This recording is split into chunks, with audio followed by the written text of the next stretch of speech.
Tandaan niyo po, walang miyembro ng pamilya na habang panahon makakasama mo. Walang asawa na habang panahon makakasama mo. Walang magulang na habang panahon makakasama mo.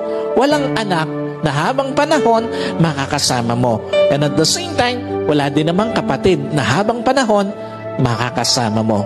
Meron lang itinakdang panahon ang Diyos para makasama sila sa buhay mo.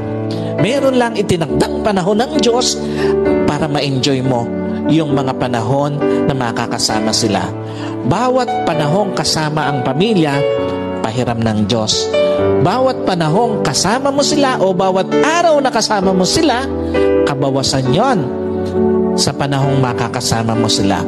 At bawat sandali na lilipas, palapit ng palapit yon sa pagtatapos ng pahiram na panahon sa iyo ng Diyos.